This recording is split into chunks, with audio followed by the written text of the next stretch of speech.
the progression of the beats in the bar. You could take this Chicago rhythm and play it with Babe, I'm Gonna Leave You. It would match perfectly. You could take this Babe, I'm Gonna Leave You rhythm and play it in 25 or 6/4, and it would fit perfectly. There is nothing that prevents one from happening in the other song. There is no difference or variance that makes it not match up because they are practically identical. Now, some of you, especially the bass players commenting here, have chimed in and said, hold on, that's a progression which was really popular back then and lots of different groups used it. So you can't really say, it's not really fair to say that one band borrowed or took from the other. It was just in the air. And when I read your comments, my response was, okay. That's really helpful to know because, remember, I don't know all this music. And my only memorable encounter with that riff to date before Chicago was with Babe, I'm Gonna Leave You. So at this point in my musical journey, those are my two reference points for this bass line, riff, whatever you wish to call it.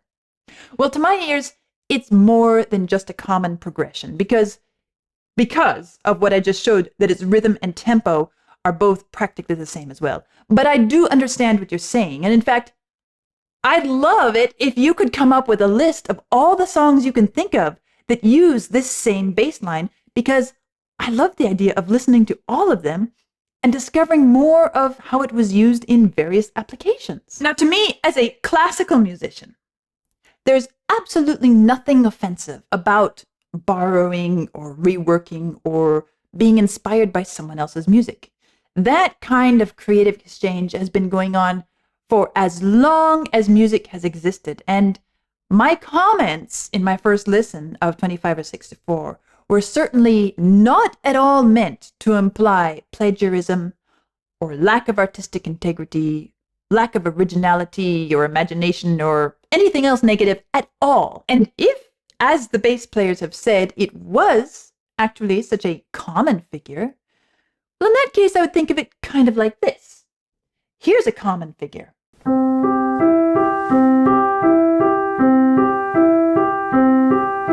That pattern is called Alberti bass, right? Because a guy named Alberti used it a ton, and so it got really popular. So popular, in fact, that practically everyone during the classical era used it. So just because Mozart used a pattern that he didn't invent, that was, we could say, as common as water, doesn't at all diminish his artistic merit. Because it's not a question of, did he invent it by himself? Was he the originator of that? No, it's a question of, what did he do with it? How did he use it to create compelling and passionate, incredible, memorable art? Well, the truth is, I feel like this Babe, I'm Gonna Leave You, 25 or 6/4 rhythm, riff, bass line is perhaps not as common as water, even if it was shared around a bit. So it's a little bit more specific than Alberti pattern. But regardless, I stand by the fact that the bass line riff in each of those two songs is practically identical, not only in its harmonic progression, but rhythmically as well. And that doesn't diminish at all each one's own artistic merit. And that's why I was so taken by it. That's why it stood out so strongly to me in my first listen.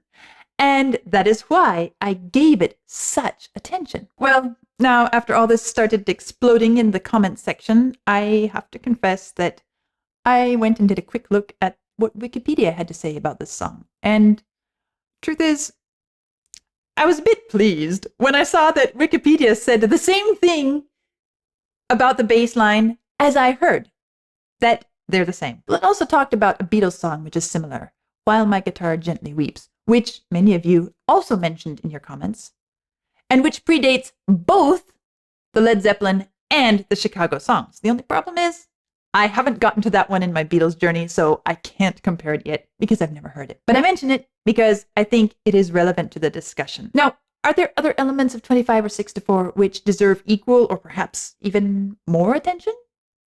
Probably so, but you have to remember, these videos that you see of me listening to this music, they're truthful. They're genuine. What I mean is, I haven't prepared ahead of time and studied and decided what to comment on or how to balance my attention to different parts of the music in the comments. I am simply sitting down and listening to this music for the first time, going wherever it takes me, and sharing my first impressions and responses as they come, my first observations about it. So, of course, I won't get everything on the first listen. Sometimes, some of you say, you nailed it, first time around, amazing. But it's not always like that. And this is one of those examples. But that's okay, because I have the rest of my life to enjoy and explore and become deeply familiar with this piece, 25 or 6/4. And if it's a piece that really draws me in, that I find myself returning to, well, you'll certainly get to hear me come back around to it at some point in the future as a discussion in my Amy's Playlist series. So, again, to repeat, from my perspective, it's totally okay for similarities and connections and borrowings and even identical quotes and reuses to take place. We all stand on the shoulders of those who came before us, and the best environment for creativity is one in which there's constant sharing and exchange of ideas. And that doesn't have to mean that it is going to be plagiarism or ripping off in a disrespectful or without integrity. Also, Chicago fans, don't worry. If you know anything about me at all, you know that I don't decide my liking of a band based on just one or two songs. Chicago will be back, and we will get to see what catches my ear next time. Let me just guess. It might not be the bass line. Or maybe it will be. Who knows? Let me know your thoughts in the comments, and let's continue this discussion. I would love to hear what you have to say. I'll see you soon.